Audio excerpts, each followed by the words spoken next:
रात्रि भी भगवत प्राप्ति कराती है।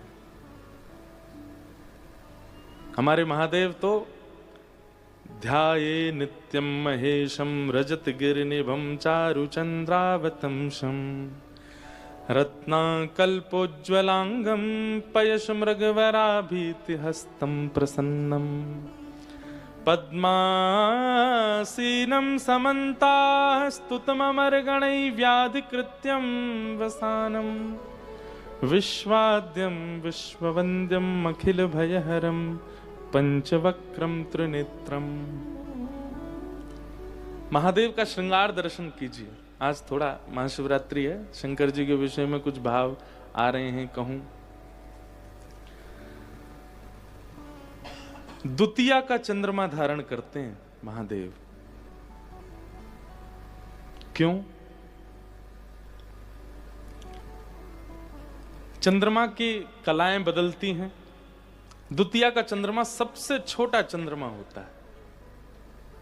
आप लोगों को जानकर के आश्चर्य होगा, अगर कोई व्यक्ति हर महीने के शुक्ल पक्ष की द्वितीया के चंद्रमा का दर्शन करे और उसमें भी उसका नियम है शाम होने के बाद, रात्रि हो जाने के बाद में स्नान करे, स्नान करने के बाद शुद्ध वस्त्र पहने, श्वेत पुष्प लेकर के, दूध लेकर के और बढ़िया एकांत में जाए, छत पर एकांत, बिल्कुल कोई साथ ना हो, मौन रहे और द्वितीया के चंद्रमा का दर्शन करने के बाद नीचे ही अर्घ प्रदान करे दूध की, उसके बाद पुष्प प्रदान करे, अक्षत प्रदान करे, तत्पश्चात आरती करे और आरती करने के बाद जो भी आपका गुरु मंत्र है या जो भी आपका इष्ट मंत्र है या जो भी स्तुति पाठ आपको आता है, महादेव का चिंतन करके द्वितीया के चंद्रमा का अपलक नेत्रों से दर्शन करना है, बहुत भाव से।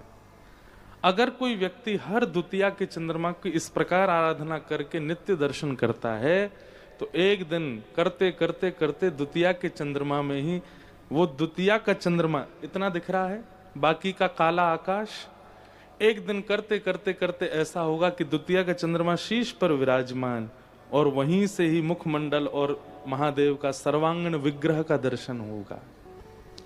द्वितीया के चंद्रमा आकाश में है, इसका मतलब महादेव बैठे हैं। बस अपनी शुद्ध आराधना से, भावना से कोई दर्शन करे। चंद्रमा ने कहा कि नाथ, संसार के लोग बड़े स्वार्थी हैं, मेरी पूर्णिमा का दर्शन करते हैं। महादेव बोले, संसार को पूर्णिमा का दर्शन करने दो, हम तुम्हारे ऐसे रूप को धारण करेंगे जो सबसे सूक्ष्म है, द्वितीया। उस चंद्रमा को ठाकुर जी अपने महादेव शीश पर धारण करते हैं। दूसरा विशेषता महादेव की, नीलकंठ।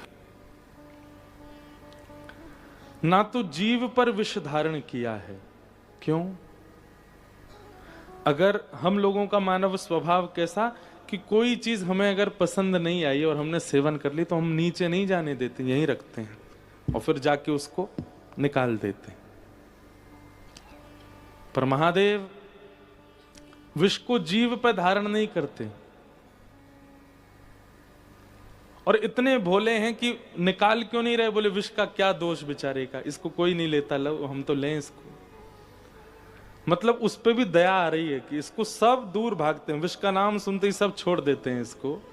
अब ये मुख में आ गया है, जीव पे हम इसको धारण कर नहीं सकते क्योंकि इसी जिह्वा पर राम विराजमान है, मेरे इष्ट विराज रहे हैं, उस जिह्वा पे विष नहीं रह सकता। कंठ से नीचे लेने लगे तो मन में विचार करने लगे, जो राम जिह्वा पे वो चित्त में भी है। अपने इष्ट जहां विराज रहे हों वहां पंचामृत से अभिषेक करना चाहिए, दूध, घी, दही, शहद आदि से अभिषेक करना चाहिए। हमारे चित्त में राम जी विराज रहे हैं, हम कंठ से नीचे विष लेंगे, मतलब विष से अभिषेक होगा इष्ट का। इसलिए भीतर भी धारण नहीं किया, कहां अवस्थित कर लिया? कंठ में। ना निगल रहे हैं, ना निगल रहे हैं और ना उगल रहे हैं, मध्यस्थ में यहां धारण करके रखा है। एक बहुत बड़ा द्योतक है इस बात का कि महादेव कहते हैं संसार के जितने भी भोग विलास हैं उनको ना तो जिह्वा पर रखो और ना उदर तक जाने दो। क्योंकि कई ऐसे विषय हैं जिनका सेवन आपको करना पड़ता है। कंठ तक ही स्थिर रखो, ना जिह्वा पर आने दो और ना अंतस्थ में प्रवेश करने दो। कंठ में धारण करके रखो, चाहे क्रोध हो, चाहे लोभ हो, चाहे मोह। देखिए, संसार में निर्वहन करने के लिए क्रोध भी जरूरी है, संसार में निर्वहन करने के लिए मोह भी आवश्यक है, संसार में निर्वहन के लिए, गृहस्थाश्रम के लिए काम भी आवश्यक है। ईर्ष्या, द्वेष, अभिनिवेश, अहंता, ममता, इन सब का एक सीक्वेंस है और एक अनुपात है। उतने अनुपात में सब जरूरी है। तो अनुपात में सब जरूरी हैं, ना तो उनका अति हो और ना ही उनका नाश हो, इसलिए उसको कंठ में धारण किया है विष को। महादेव साक्षात भक्ति के स्वरूप हैं। एक एक अंग का अगर दर्शन किया जाए महादेव के, भक्ति का रूप प्रकट हो जाता है। गले में किसको धारण करते हैं? सर्प। सर्प की 2 जिह्वा हैं और आपको पता है सर्प के जो इष्ट हैं उनका नाम क्या है? बताओ। आदि सर्प, उसका नाम क्या है? सबको पता है, शेषनाग। कौन है? शेषनाग। उनका नाम शेष क्यों है? कभी विचार किया? शेष किसको कहते हैं? सब पूर्ण हो जाने के बाद जो रह जाए उसको शेष कहते हैं। शेष नाग की एक विशेषता है कि उनसे बड़ा नाम जापक दुनिया में कोई नहीं है। अपने 1000 फणों से और 1000 फणों में 2-2 जिह्वा, तो 2000 जिह्वा से नित्य भगवान का सहस्र नाम करते हैं, नित्य भगवान के नाम गाते हैं। और उनकी विशेषता इसलिए उनको शेष कहा जाता है कि वो आज जो सहस्र नाम गाए हैं, कल एक भी रिपीट नहीं होगा।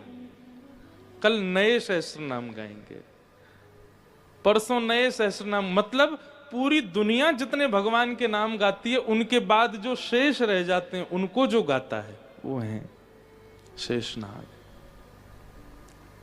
अपनी 2-2 जिह्वाओं से, मतलब 2000 जिह्वा से भगवान नाम गाते हैं। ऐसे भगवान नाम गाने वाले को जैसे ही महादेव ने देखा, महादेव के तो नेत्र सजल हो गए। भैया तोते बढ़िया, हमको भक्त नहीं मिले, आजा गले में बैठ, हमारे यहीं विराजो रहे, ताकि तेरे हमारे संस्पर्श से, सत्संग किसको कहते हैं? सद व्यक्ति का संग। तो महादेव नाग का संग क्यों करते हैं? बोले इसके संग से हमारा नाम जब भी बनेगा, इसलिए गले में सर्प धारण करते हैं। महादेव अद्भुत है। दूध, जल, पंचामृत आदि आज ही सुबह सुबह हमारी ही रील हमने देखी। आप लोग क्या देखते हो? हम भी देखते हैं। तो उसमें मैं कहीं बोल रहा था कि जिसके पास भगवान पर, महादेव पर अर्पित करने के लिए कुछ नहीं है, वो दूध चढ़ाता है, वो जल चढ़ाता है, वो पंचामृत चढ़ाता है। गोस्वामी तुलसीदास जी महाराज ने मानस अर्पित की। मन में जो शुद्ध भाव है वो चढ़ाओ महादेव को। और कभी राम राम कहते हुए, या कभी किशोरी जी का स्मरण करते हुए, या कभी ठाकुर जी का स्मरण करते हुए नेत्रों में अश्रु जल आ जाए ना, जिन लोगों को बहुत जल्दी भाव आ जाता है, ध्यान से सुनिएगा, जिन लोगों जो बहुत जल्दी भावुक हो जाते हैं, लेकिन भावुक किस लिए? इसलिए नहीं कि बेटा कुछ करने लग गया तो भावुक हो गए, घर में किसी की बात सुन के ऐसे भावुक नहीं। ठाकुर जी को याद करके भावुक हो गए, वृंदावन को याद करके भावुक हो गए, कोई ठाकुर जी की लीला चरित्र सुनकर के भावुक हो गए, तुरंत जाइए पास के कहीं शिवालय में, और अगर घर में ही महादेव विराज रहे हो तो उनके सन्मुख, और यदि आप कर सको और याद कीजिए वृंदावन को, और महादेव के सन्मुख जाकर के आने दीजिए उन नीरों को नेत्रों से, और उसका अभिषेक कीजिए महादेव को। देखिए, आप किसी से मिलन के विरह में हैं, जिससे मिलन के विरह में हैं, उसका कोई सगा आपके विरह को देखेगा तो उसको जाके बोलेगा, ए भाई वो तुम्हारी कितनी याद में तड़प रहे हैं, तुम जाओ ना, मिलते क्यों नहीं उससे। महादेव को यदि आपके विरह का एक अश्रु बिंदु भी अर्पित हुआ तो महादेव जाएंगे ठाकुर जी के पास, बोले पूरे दिन आप बैठे रहो, बंसी बजाओ हैं, कछुत करो धरो ना, देखो दिल्ली में वो कितनो रो रो तुम्हारी याद में, चलो वाकु दर्शन दो अपने कभी। और मेरी बात को आप कोई प्रकाशित मत कीजिएगा, इसकी वीडियो फोटो मत बनाइएगा, अपने हैं वीडियो बना रहे ना, आंसू आ रहे हैं आंख से, नहीं ये सब नहीं कीजिएगा, ये अंतरंग भाव है। अंजनी मैया ने अपने नेत्रों के जल अर्पित किए, हनुमान प्राप्त हुए। पार्वती जी ने जब वही अश्रु जल अर्पित किए, महादेव प्राप्त हुए। नरसिंह मेहता ने वो अश्रु जल प्रदान किए, उनको द्वारिकाधीश प्राप्त हुए। मीराबाई ने वो अश्रु जल प्रदान किए, तब श्याम सुंदर प्राप्त हुए। अरे कहां तक कहें, हमारी ब्रज की गोपियों ने जब अपने प्रेमाश्रु प्रदान किए तो महाराज प्राप्त हुआ।